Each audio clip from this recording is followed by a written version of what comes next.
एक कदम ईश्वर की ओर। निर्वाण प्रकरण पूर्वार्ध 106 सर्ग। महेंद्र पर्वत पर अग्नि के सामने उन दोनों का विवाह और सुवर्ण गुफा में पुष्पशैया पर समागम, यह वर्णन। महाराज वशिष्ठ जी ने कहा, हे श्री राम जी, तदनंतर कुछ ही दिनों के बीत जाने पर वह कुंभ रूप धारिणी चुड़ाला अपने पति से यह कहने लगी, कमल पत्र के सदृश विशाल नेत्र वाले हे राजन, मेरा यह वचन आप सुनिए। प्रतिदिन मैं रात में स्त्री ही बनकर रहता हूँ, इसलिए मैं ऐसा स्त्री रूप को सफल बनाना चाहता हूँ। अतः किसी स्वामी को मैं उस अपने शरीर स्त्री का विवाह द्वारा प्रदान करूंगा। इस त्रिलोकी में आप ही एक भर्ता के रूप में मुझे पसंद पड़ रहे हैं, अतः रात में विवाह द्वारा अपनी भार्या के रूप में मेरा सदा स्वीकार कीजिए। हे साधु, अपने प्रिय मित्र के साथ अनायास प्राप्त हुआ स्त्री सुख भोगने की इच्छा कर रहा हूँ, अतः आप मेरी प्रार्थना का खंडन कर मेरे विघ्नकारक मत बनिए। राजन, सृष्टि के आरंभ से लेकर आज तक देवता ऋषि आदि सब में चले आ रहे और बिना बाधा के हो रहे इस प्रस्तुत विवाह कार्य को यदि आप करें तो वैसा कर रहे आपको क्या दोष लगेगा, अर्थात कुछ नहीं। सब वस्तुओं में इच्छा, अनिच्छा और तज्जनित फलों का चारों ओर से त्याग करके हम लोग न तो इच्छा वाले हैं और न अनिच्छा वाले हैं, इसलिए इस अभिष्ट कार्य को करें, कुछ भी बिगड़ेगा नहीं। शिखिध्वज ने कहा, हे सखे, इस विवाह कार्य को करने से न शुभ फल या न अशुभ फल देखता हूँ। इससे हे महाबुद्धे, आप जैसा चाहे वैसा करें। समरूप बन गए इस चित्त में मैं ये तीनों जगत अपना ही रूप जानता हूँ, अतः जैसा चाहे वैसा करे। कुंभ ने कहा, हे महिपाल, यदि यह बात है तो आज ही शुभ लग्न है। यह चल रहे श्रावण की पूर्णिमा है। कल ही मैंने विवाह लग्न आदि सबका गणित कर लिया है। हे महाबाहो, आज रात में ही जबकि समस्त कलाओं से परिपूर्ण निर्मल चंद्रमा उदित होंगे, तब ही अपने दोनों का गांधर्व विधि से विवाह होगा। हे कान तक के लंबे लंबे नेत्रों वाले महाराज, यह जो मनोरम महेंद्र पर्वत के माथे के ऊपर सिंह जैसा उन्नत शिखर है, जहाँ रत्न रूपी दीपकों का पूर्ण प्रकाश पड़ता है, मणिमय कंदरा रूपी अनेक मंदिर है, जो पुष्पों के बोझे से झुके हुए ऊंचे ऊंचे अनेक वृक्षों से सुशोभित है, जंगली फूलों की लताओं के विलासपूर्ण रमणीय नृत्यों से लुभावना लगता है। उस शिखर पर अपने प्रिय पति पूर्ण चंद्र के साथ आकाशगत तारिकाएं रात में हम दोनों का विवाह देखे। हे राजन, अब आप उठिए, जंगल के कोटरों से विवाह के लिए हम लोग रत्नों के साथ चंदन पुष्प आदि सामग्री को एकत्र करें। यूं कहकर कुंभ उठे और उस राजा के साथ फूलों को बीनने तथा रत्न आदि का संचय करने लग गए।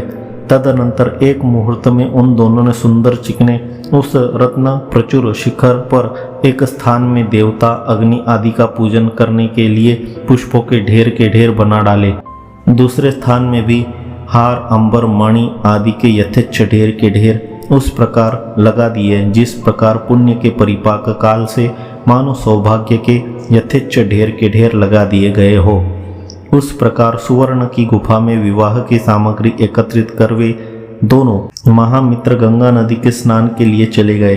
वहां कुंभ के गजराज के गंड स्थल के सदृश सुदृढ़ कंधों वाले महाराज शिखिध्वज को बड़े ही आदर से दही, दूध, अक्षत आदि मंगल द्रव्यों से स्नान कराया। भविष्य काल की दयिता कुंभ रूप धारण की हुई प्रिय अंगना चुड़ालों को भविष्य के स्वामी राजा शिखिध्वज ने भी मंगल स्नान कराया। अनंतर वहां पर स्नान किए उन दोनों ने देवता, पितर और ऋषियों की पूजा की। ज्ञानी होते हुए भी उनकी पूजा में प्रवृत्ति इसलिए हुई कि वे जैसे क्रिया जनित फलों में अनिच्छा रखते हैं, वैसे ही क्रिया फलों के त्याग में भी अनिच्छा रखते हैं। यद्यपि वे शाश्वत आत्मज्ञान रूपी रस से पूरी तरह तृप्त थे, तथापि इस जगती स्थिति की व्यवस्था के लिए उन्होंने सिद्धि के प्रभाव से निर्मित अन्न आदि का भव्य भोजन किया तदनंतर धवल कल्प वृक्ष के वस्त्रों का परिधान कर वे दोनों कल्प वृक्ष के फल खाकर शास्त्रोक्त क्रम से विवाह की वेदी की ओर बढ़ आए। इधर इतने समय से विवाह के लिए उत्कंठित हो रहे उन दोनों का मानो प्रिय करने के लिए तत्काल ही भगवान भास्कर ने अस्ताचल की ओर प्रस्थान किया। अनंतर उनकी संध्या वंदन आदि विधि समाप्त हो गई। मंत्र जप अघमर्षण आदि भी उन्होंने कर लिया। इधर उनका विवाह देखने के लिए आकाशमंडल में समस्त तारे भी आ धमके। इधर स्त्री पुरुष के जोड़े में प्रीति पैदा करने वाली सखी त्रियामा रात्रि भी कुइयों के हास से युक्त हो तुषार समूह बरसाती हुई आ गई। जिस तरह आकाशमंडल में शिखर पर अनेक जाति के रत्नों से दीपकों की योजना की, रात्रि के आगमन पर स्त्री रूप धारण करने वाले कुंभ ने राजा को अनेक भूषणों से सजाया। उसे चंदन और कपूर से मिश्रित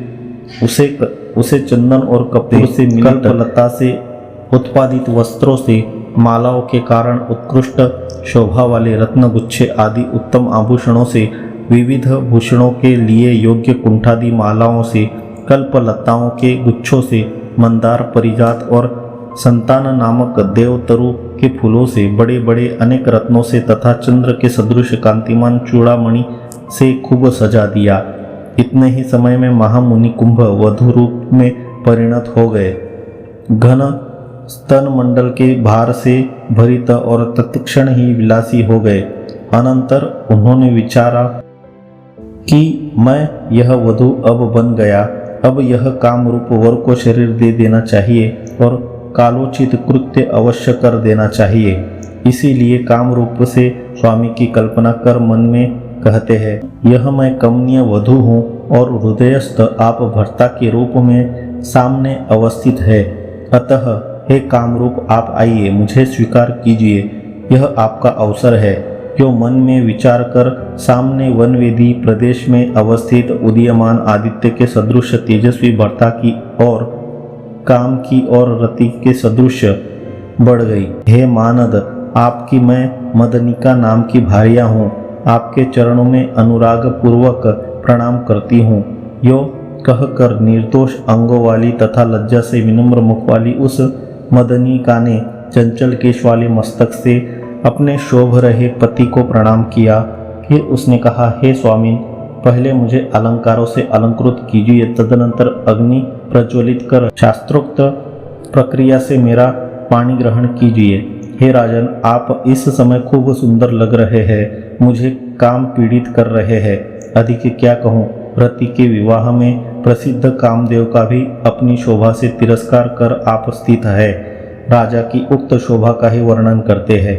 हे राजन, आपकी प्रसिद्ध जो ये मालाएं हैं वे इंदु की किरणों सी मालूम पड़ती है और आपके गले का यह जो हार है वह मेरु पर्वत पर के गंगा प्रवाह की शोभा धारण कर रहा है। हे नृप, मंदार पुष्पों से गूथे गए केशों से आप ऐसे शोभित हो रहे हैं जैसे केशरों से युक्त चंचल भ्रमरों से सुवर्ण कमल शोभते हैं। हे प्रभु, रत्न किरणों, कुसुमों तथा स्थिर तेजो लक्ष्मी के कारण आप रत्नों के स्थानभूत मेरु पर्वत का भी अतिक्रमण कर अवस्थित है। उस तरह के विविध वर्णन कर रहे वे कुछ ही क्षण में होने वाले दंपत्ति, जिनका कि पहले से ही गुप्त दाम्पत्य था, एक दूसरे से अत्यंत संतुष्ट हो रहे थे। इधर सुवर्ण पत्थर के आसन पर बैठे हुए महाराज शिखिध्वज ने महारानी मदनिका को स्वयं खूब सजाया। तत्त विभूषण के लिए उपयोगी अंगों में समर्पित नानाविध अलंकारों से, चमकीले मणि रत्न आदि विभूषणों से युक्त मालाओं से, वस्त्रों से, अंगरागों से तथा फूलों से वह कोमलांगी मददायिनी मदनिका विवाह के लिए उत्कंठित गिरिजा और काम की पत्नी कामिनी रति के सदृश शोभने लगी। महारानी मदनिका को सजाकर महाराज शिखिध्वज ने कहा, हे मृग के बच्चे सदृश नेत्रों वाली, अब तुम नवोत्पन्न लक्ष्मी की नाई शोभित हो रही हो।